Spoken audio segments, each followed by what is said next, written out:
In this video, we will discuss the world where beauty and wickedness intertwine, a world of queens, both revered and reviled. These are the wicked queens in the Bible, women of unparalleled beauty, captivating yet terrifying, cunning, and ambition, whose stories are etched in the annals of time. From their cunning plots to their thirst for power, their narratives are filled with intrigue, betrayal, and consequences that shape the very fabric of biblical tales. Examples of these wicked queens in the Bible are Herodias. Queen Herodias was married to King Herod Antipas. She was a woman of striking beauty, but her ambition and desire for power were even more captivating. Her story, woven into the fabric of the New Testament, is one of intrigue, ambition, and ultimately, downfall. Queen Herodias was not of noble birth, but had wedded into royalty by marrying Herod Antipas, the tetrarch of Galilee and Perea. With her cunning intellect and captivating allure, she skillfully navigated the treacherous waters of the Judean court, swiftly ascending to the position of queen. Herodias had a daughter from her previous marriage, Salome, a young woman of exquisite grace and charm. She too had captured the hearts of many at the royal court. It was at a lavish banquet, illuminated by torchlight, where the tale takes its most fateful turn. As the wine flowed freely and the feast reached its zenith, Herodias, perhaps emboldened by the festivities, made a request that would seal her destiny. She instructed her daughter Salome to dance for King Herod and his guests, a dance so entrancing that it left the entire hall spellbound. And so, Salome danced, her lithe form moving like a flickering flame, casting seductive shadows upon the walls. Her beauty and grace, combined with the suggestive nature of her performance, stirred the passions of King Herod, who was captivated beyond reason. In the aftermath of her mesmerizing dance, King Herod, flushed with desire, made a rash promise to Salome. He vowed to grant her anything she desired, up to half his kingdom, in return for her captivating performance. It was an oath spoken without forethought, driven by his lustful infatuation. Queen Herodias, who had cunningly orchestrated this situation, seized the moment. Matthew 14, verses 6-11. But when Herod's birthday was kept, the daughter of Herodias danced before them and pleased Herod. Whereupon he promised, with an oath, to give her whatsoever she would ask, and she, being before instructed of her mother, said, "Give me here John Baptist's head in a charger." And the king was sorry. Nevertheless, for the oath's sake, and them which sat with him at meat, he commanded it to be given her. And he sent, and beheaded John in the prison. And his head was brought in a charger, and given to the damsel, and she brought it to her mother. And so, Queen Herodias' ambition, cunning, and unquenchable thirst for power led to the execution of a holy man, and ultimately to her own downfall. Her story serves as a cautionary tale of the perils of ambition unchecked and the consequences of using one's allure to manipulate those in positions of power. It is a tale of beauty and intrigue, painted in the vivid hues of history, recorded for all time in the pages of the New Testament. Another wicked queen in the Bible was Jezebel. During the time of King Ahab, there lived a queen whose name would echo through history as a symbol of wickedness. Her name was Jezebel, and her story is woven into the fabric of the Bible. 1 Kings 16:30-31. In the 38th year of Asa, king of Judah, Ahab, son of Omri, became king of Israel, and he reigned in Samaria over Israel for 22 years.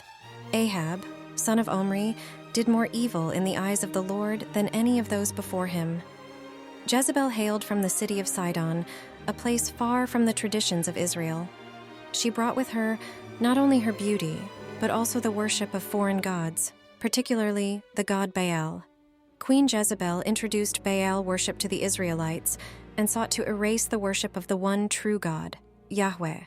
1 Kings 16:32-33. He not only considered it trivial to commit the sins of Jeroboam, son of Nebat, but he also married Jezebel, daughter of Ethbaal, king of the Sidonians, and began to serve Baal and worship him.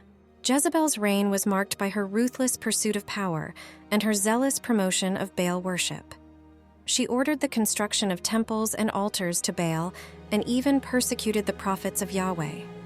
Among her most infamous actions was the false accusation and execution of the righteous Naboth, a man who refused to sell his vineyard to King Ahab.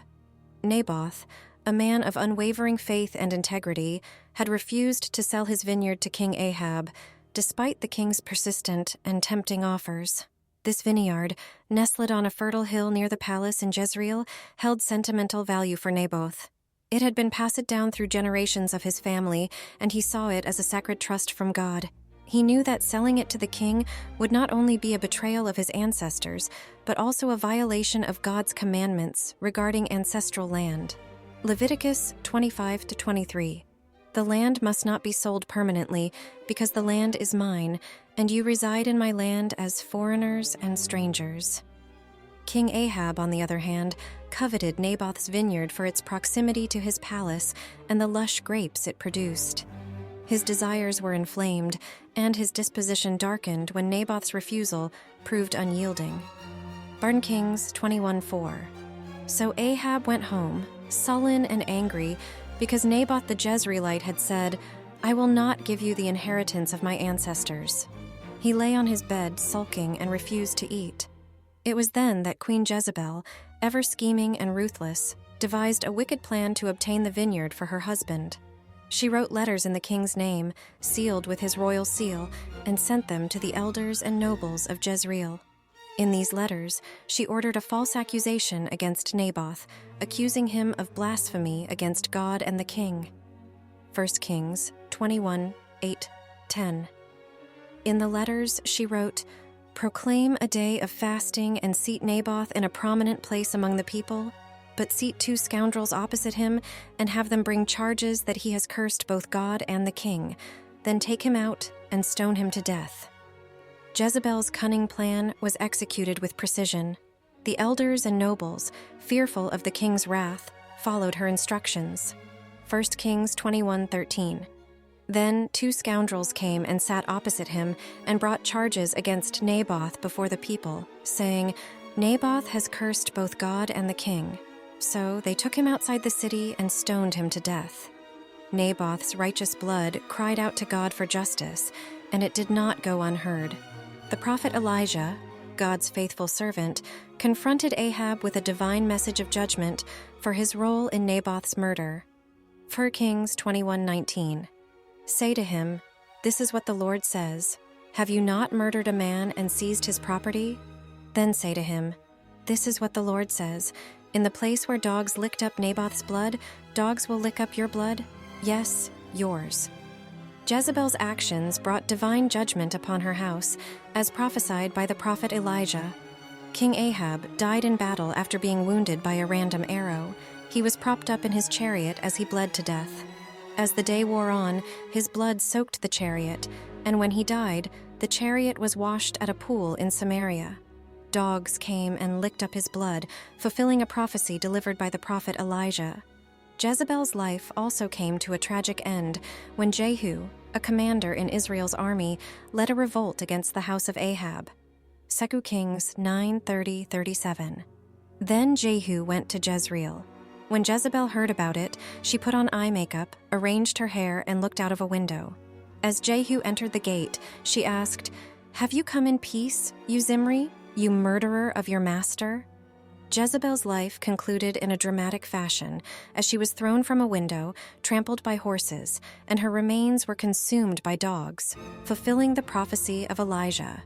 If you think Queen Jezebel was wicked, wait until you hear about Queen Athaliah, Jezebel's daughter.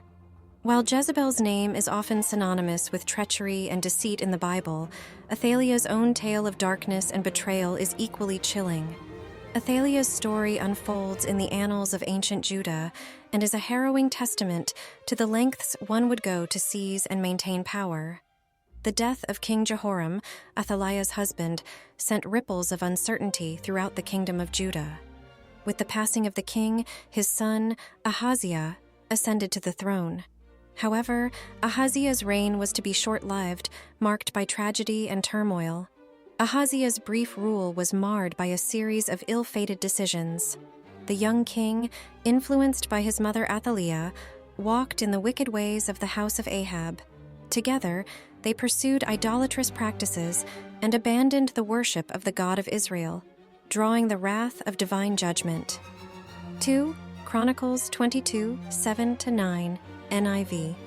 Through Ahaziah's visit to Joram, God brought about Ahaziah's downfall. When Ahaziah arrived, he went out with Joram to meet Jehu, son of Nimshi, whom the Lord had anointed to destroy the house of Ahab. Jehu, anointed by God as a destroyer of the house of Ahab, had a divine mandate to bring judgment upon those who had strayed from God's path. In a dramatic turn of events, Jehu, after defeating Joram, king of Israel, turned his attention to Ahaziah. 2 Kings 9:27, NIV. Ahaziah saw this and fled at once on the road to Beth-Hagan. Jehu chased him, shouting, "Kill him too!" They wounded him in his chariot on the way up to Gur near Ibleam, but he escaped to Megiddo and died there. And so, Ahaziah met his untimely end in the city of Megiddo, a place that would become infamous for future battles and biblical prophecies. His death marked the beginning of a tumultuous period in Judah's history, as the throne was now left vacant, setting the stage for the rise of Queen Athaliah, whose insatiable thirst for power and cruelty would cast a dark shadow over the kingdom. Athaliah's infamous mother, Jezebel, had already earned her place in history as one of the most wicked queens of the Bible. Athaliah, it seemed, had inherited more than just her mother's royal lineage. She also inherited her malevolence. One of the darkest episodes in Athaliah's reign after her son Ahaziah died was her decision to exterminate her own grandchildren. She tried to eliminate the royal line of David. Athaliah believed that by killing all of her son's heirs, she could secure the throne for herself. 2 Kings 11:1, NIV. When Athaliah, the mother of Ahaziah, saw that her son was dead, she proceeded to destroy the whole royal family. Athaliah's reign of terror continued for 6 years. The kingdom of Judah suffered under her oppressive rule as she sought to wipe out any threat to her throne. But what she didn't count on was the courage and determination of one woman, Jehosheba, her own daughter, who had managed to hide one of her infant nephews, Joash, from Athaliah's murderous rampage. Jehosheba and her husband, Jehoiada, the priest, secretly raised Joash in the temple, protecting him from the clutches of the malevolent queen. For 6 long years, Joash remained hidden, biding his time until the day he could reclaim his rightful throne. Finally, the moment arrived. With Jehoiada's guidance and support, Joash was anointed as king, and Athaliah's wicked reign came to a dramatic end. When Athaliah saw what was happening, she cried out in despair, realizing her evil deeds had caught up with her. 2 Kings 11:16, NIV. So they seized her as she reached the entrance of the horse gate on the palace grounds, and there she was, put to death. In the end, Athaliah's lust for power and her willingness to commit unspeakable acts of cruelty led to her own downfall. Her name is forever remembered as a dark stain on the pages of history, a stark reminder of the depths to which ambition and wickedness can lead. In the annals of biblical history, Queen Athaliah stands as a cautionary tale, a reminder that even the most wicked can be defeated by the resilience and righteousness of those who stand against them.